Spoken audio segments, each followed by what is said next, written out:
Nicht hier. Aber eben haben wir uns auch geküsst. Nicht hier in der Kneipe. Ich will mein Privatleben nicht an die große Glocke hängen. Sie können hier bleiben, solange Sie wollen. Ich freue mich über Ihre Gesellschaft. Danke. Dann fahre ich am besten gleich zu Tim und hole meine Sachen. Klar ging es mir schon mal besser, aber das Leben geht weiter. Ja, du sagst es. Deswegen würde ich dich auch gern für heute Abend zum Essen einladen. Ich zieh aus. Dann hast du wenigstens genug Platz für deine Verwandtschaft.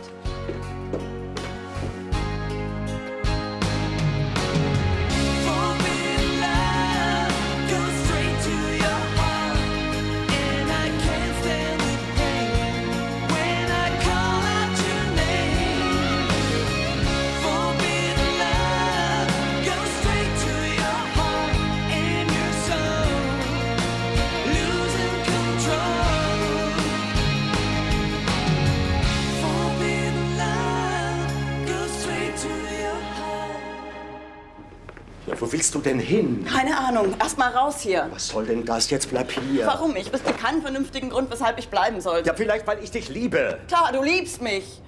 Und weil du mich liebst, entscheidest du allein, ob wir Kinder kriegen.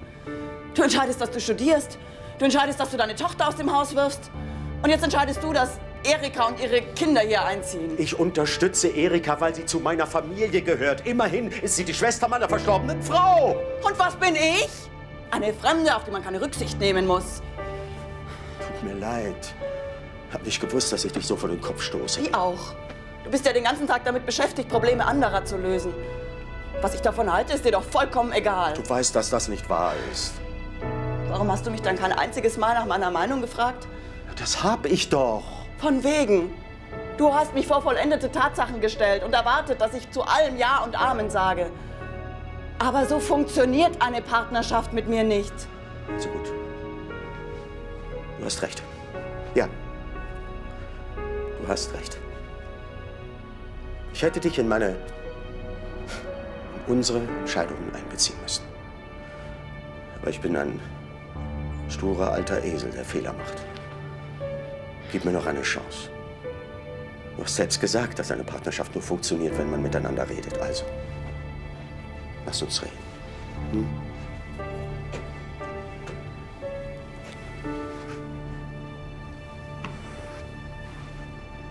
Danke. Na, Susanne?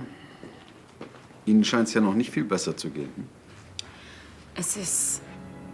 Ach, ich weiß auch nicht. Immer noch wegen der Geschichte mit Tim? Das ist nur die Spitze des Eisberges. In letzter Zeit geht einfach alles schief. Erst die Sache mit Ela, dann Oliver, Papa. Wo ich aufkreuze, hinterlasse ich nur Chaos. Sie sollten sich wirklich besser überlegen, ob Sie mich hier wohnen lassen. Keine Sorge. Friedenau hat selbst Clarissa überlebt. Und was Tim anbelangt, der beruhigt sich wieder. Sie konnten doch schließlich nicht ahnen, dass er nun die Sachen von Julia doch wieder haben wollte. Ich hätte es aber besser wissen müssen. Schließlich hat mein Vater auch einmal eine Phase durchlebt, in der er Mamas Sachen wegwerfen wollte. Es ist ein Missverständnis, nun ja. An dem ich schuld bin. Tim hat kein einziges Erinnerungsstück an Julia. Nichts, das er anfassen kann. Aber den Menschen selber schon nicht haben kann.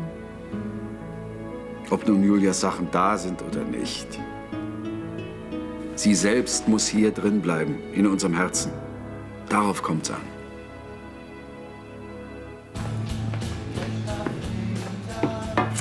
Viel los heute? Du nicht mehr als sonst auch? Wieso fragst du?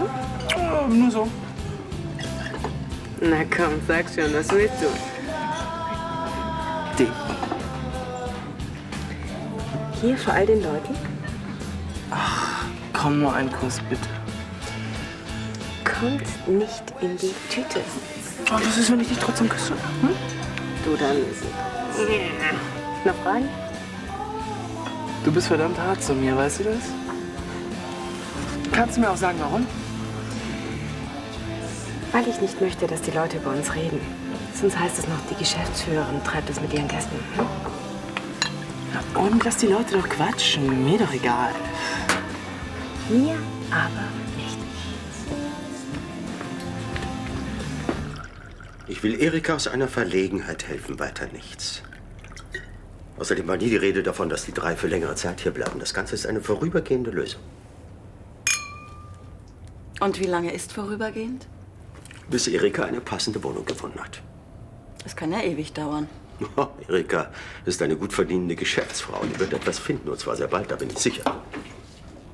Hallo, ihr beiden. Hi. Hallo, Erika.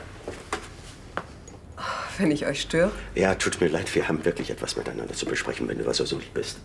Ja, natürlich bin ich so lieb. Es ist euer Zuhause und ich bin auch nur Gast hier. Ich bin oben und erledige meine Korrespondenzen, ja? Na, wenigstens hast du sie nicht gebeten zu bleiben. Das war ja immerhin ein Anfang. Manchmal lernt sogar jemand wie ich etwas dazu. Dauert ein bisschen länger. Ich weiß. Aber ich verspreche dir, wenn es in Zukunft etwas zu entscheiden gibt, das uns beide betrifft, dann werde ich vorher mit dir darüber reden. Dann muss ich dir ja jetzt nur noch beibringen, wann du nichts sagen und mich küssen sollst. Ich warte.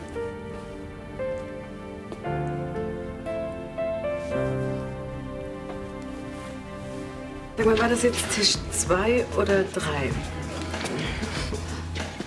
Mir gib doch endlich zu, dass du nur noch an mich denken kannst. Vor allem, wie ich dich wieder loswerde. So schnell wirst du mich aber nicht wieder los. Tja, also, das befürchte ich auch. Ja.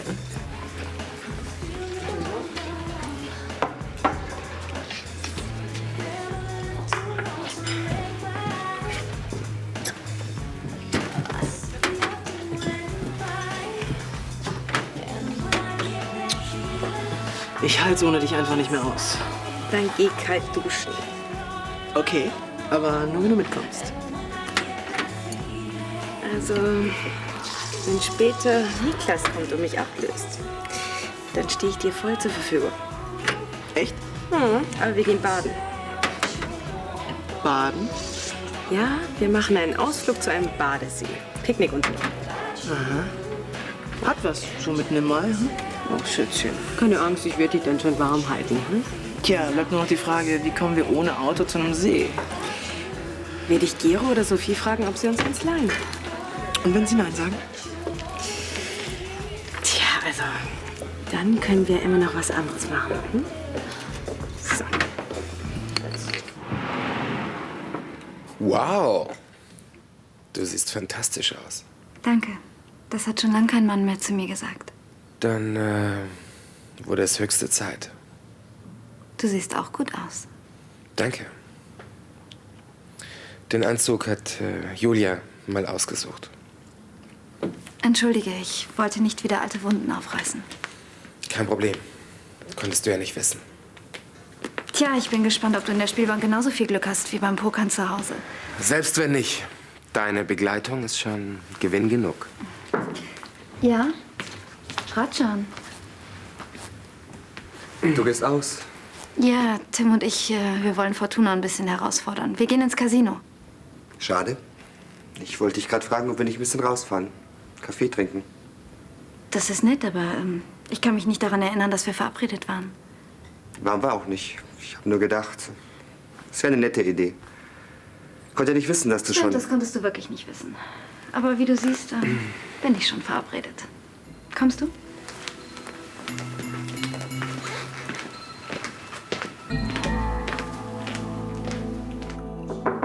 Ja, bitte. Ach, Susanne. Störe ich? Nein, nein, kommen Sie ruhig rein. Bitte, nehmen Sie Platz. Danke. Was gibt's denn? Ich wollte mich bei Ihnen bedanken. Bedanken. Wofür? Dafür, dass Sie sich die Zeit nehmen und mir zuhören. Obwohl Sie sicherlich genug eigene Probleme haben. Da kommt's auf das eine mehr oder weniger auch nicht an. Trotzdem, das würde nicht jeder machen. Obwohl ich jedem dazu raten würde. Durch unsere gemeinsamen Gespräche ist mir nämlich klar geworden, dass ich, naja, also seit Julias Verlust, ich habe mich nur mit mir beschäftigt und habe mich gar nicht um Tim gekümmert.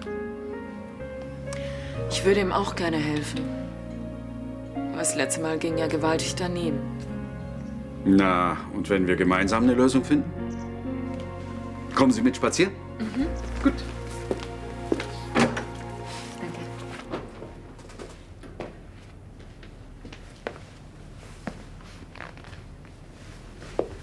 wir heute Tag der offenen Tür? Nein, Suchst du was Bestimmtes? ein Energy Drink. Ah, den wirst du nicht finden. Das Zeug gibt's bei uns nicht. Das schmeckt doch gut. Also ich bin mir sicher, eine Limo tut's für heute auch. Ja, wenn es sein muss. Aber dann könnt ihr wenigstens eine anständige Marke kaufen. Steffi, entschuldige bitte, Arno. Sie macht zurzeit eine schwierige Phase durch.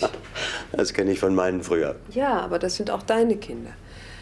Und anfangs hat deine Einladung ja auch nur mir gegolten.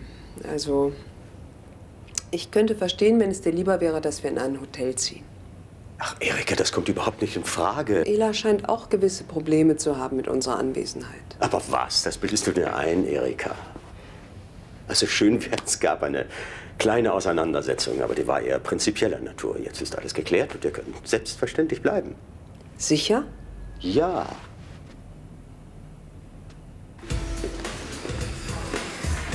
Na, endlich. In der Werkstatt? Oh Mann, so ein Mist. Nö, Sophie kann uns ihren Wagen nicht leihen, die braucht ihn selbst. Ja, ist wirklich dringend. Gero. Nein, das kann ich nicht annehmen. Gero, mach keinen Scheiß. Gero? Alles klar? Wie man's nimmt? Wir kriegen die Karre nicht, stimmt's? Nicht die ich ursprünglich gedacht hätte. Also Sophie kann uns ihren Wagen nicht leihen und Geros Karre ist in der Werkstatt. Wir könnten doch mit einem von Arnos Baggern zum Baggersee fahren. Sehr witzig. Nein, es wird aber auch nicht nötig sein.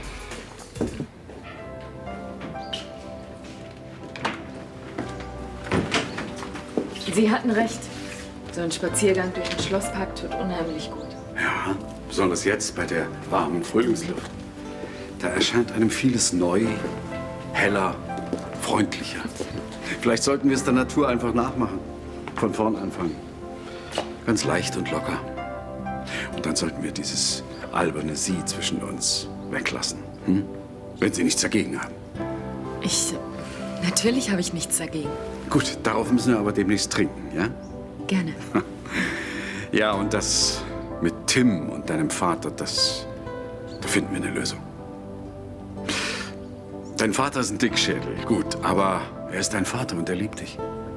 Und wie kriege ich das mit Tim hin? Mit dem werde ich persönlich reden. Hm?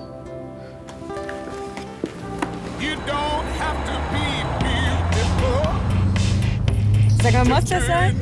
Ist das ein geiler Sound, hä? Ja! Bin ich total korrekt von Gero, oder sonst den Schlitten einfach so überlassen hat? Hätte ich ihm gar nicht zugetraut. Ich war auch völlig von den Socken. Das ist ja der Firmenwagen von seiner Mutter. Tja, manchmal überlege ich mir schon, ob ich meine Karriere als Geschäftsmann nicht ein bisschen früh beendet habe.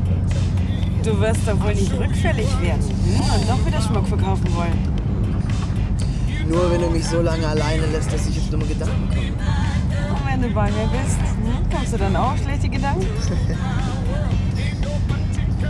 Glaubst du, dass um Siege sitzen?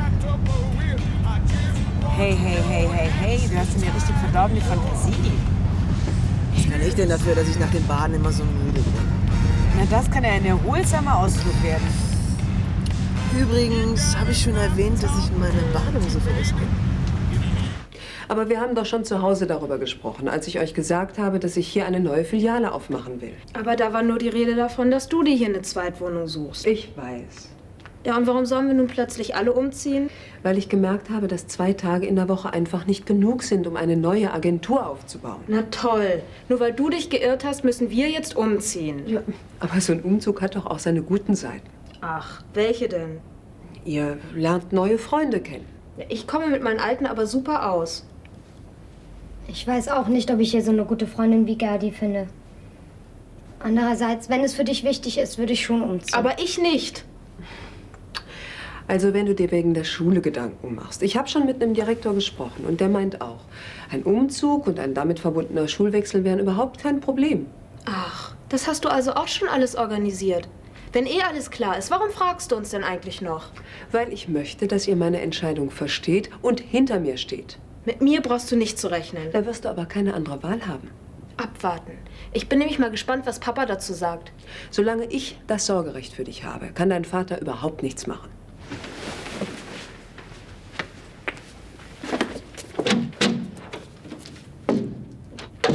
Tja, die Landschaft hier hat ja wohl eine Menge Gegend zu bieten. Aber sonst ist wohl tote Hose hier, ne?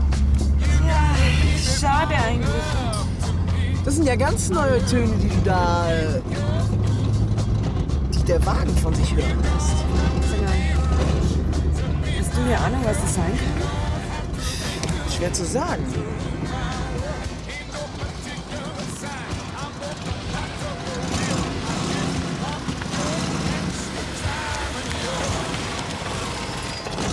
Cheers! Na bravo. Und jetzt? Tja, probier einfach nochmal einen anzukriegen. Nochmal. Ja, vergiss es, das bringt nichts. Tja, woran könnte das liegen? Mal überlegen. Also vom Geräusch her könnte es die Einspritzpumpe sein. Oder die Elektronik spielt verrückt. Tja. Oder der Tank ist leer. Der Tank? Ja. Ich glaube, ich habe vergessen zu tanken. Na toll. Du, aber wie ich Gero kenne, hat der garantiert einen Reservekanister hinten im Kofferraum. Stimmt, wenn einer einen hat, dann Gero.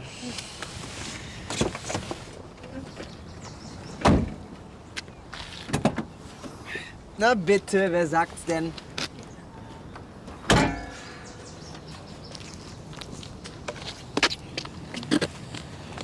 Fertig? Naja, sagen wir mal so, nicht überall, wo Benzin draufsteht, ist doch Benzin drin. Hallo Ela. Hi. Hast du Steffi gesehen? Die hat sich gerade ihre Jacke gegriffen und ist nach draußen gerannt. Tja, dann muss ich wohl heute Abend mit ihr reden. Oder morgen. Da wir uns gerade sehen, darf ich dich mal was fragen? Nur zu? Also ich mag mich ja täuschen. Aber ich habe das Gefühl, als ob es dir nicht recht wäre, dass Arno uns eingeladen hat. Aber wie kommst du denn darauf? Ja, weil ich denke, dass du dir ein Zusammenleben mit Arno etwas anders vorgestellt hast. Wie anders? Naja, ohne die lästige Verwandtschaft am Hals. Ach, solange es nur vorübergehend ist. Also wenn du uns gar nicht mehr aushältst, dann können wir in ein Hotel ziehen. Aber das ist doch viel zu teuer. Setz dich von der Steuer ab. Trotzdem, ein Hotel ist doch so unpersönlich. Also du hättest wirklich nichts dagegen, wenn wir noch eine Weile bleiben? Nein, bestimmt nicht. Das finde ich aber jetzt sehr lieb von dir. Weil sich nämlich die Wohnungssuche auch etwas länger hinziehen kann, als ursprünglich erwartet. Wieso das denn? Ich habe beschlossen, mich ganz im Rheinland niederzulassen. Und da will ich nicht gleich beim erstbesten Objekt zuschlagen. Na klar, verstehe ich. Tja, dann bin ich dir auf jeden Fall sehr dankbar, dass wir uns ausgesprochen haben. Bis dann. Bis dann.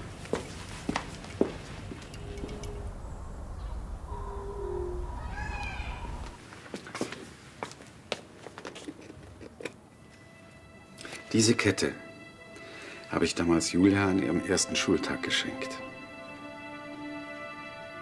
Du hättest ihre strahlenden Augen sehen sollen. Kann ich mir gut vorstellen.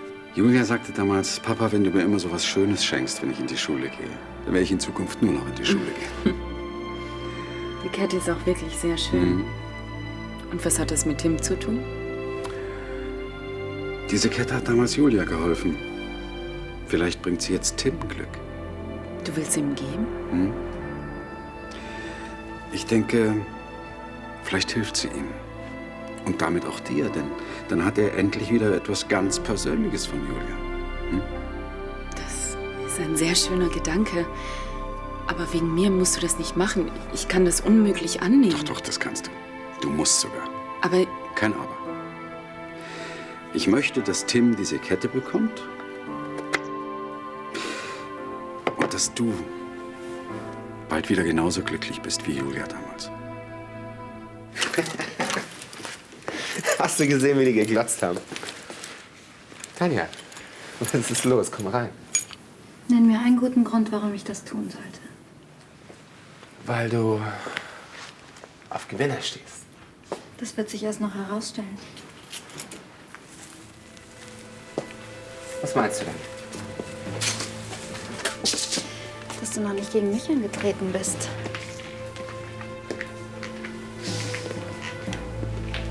Willst du mich herausfordern? Nimmst du an? Kommt drauf an. Was spielen wir denn? Mensch, ärgere dich nicht. Halma. Mau Mau. Wie wär's mit Poker? Wo hast du das denn gelernt? Vegas, Reno. 4 offen, eine verdeckt? Ganz wie du meinst. Worum spielen wir denn? Abwarten. Ich habe dich vorhin angeschwindelt. Ich habe meine Badehose doch dabei. Kleine Sünden straft Gott sofort. Zur Buße hätte ich vielleicht doch ins nächste Dorf laufen sollen. Hätte ich gleich Benzin mitbringen können. Also laut der Karte ist die nächste Ortschaft 10 Kilometer weiter. Die Strecke lege ich auf einem Bein zurück, wenn es sein muss. Tja, Schatz. Du vielleicht, aber ich nicht. Und allein im Wagen will ich auch nicht warten. Ja, das kann ich verstehen. Warum muss ich auch ausgerechnet heute mein Handy vergessen? Also so verlassen, wie diese Ortschaft hier ist, denke ich, das ist ein einziges Funkloch. Ganz so verlassen scheint die Ortschaft doch nicht zu sein. Hey, es wurde ja auch langsam Zeit. Anhalten! Hey, stopp! Nee. Na bravo. 3 Stunden und ein Wagen kommt hier durch und er fährt weiter. Reg dich nicht auf. Der nächste kommt bestimmt. Ach Mann. Was machen wir bis dahin?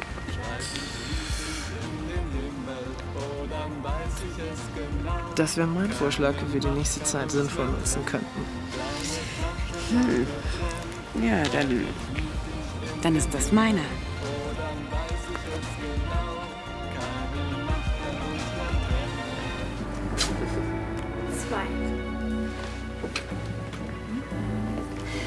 Full House. Ach nee. Dann sag mal, was du hast. Ist ja nicht das erste Mal, dass du das siehst.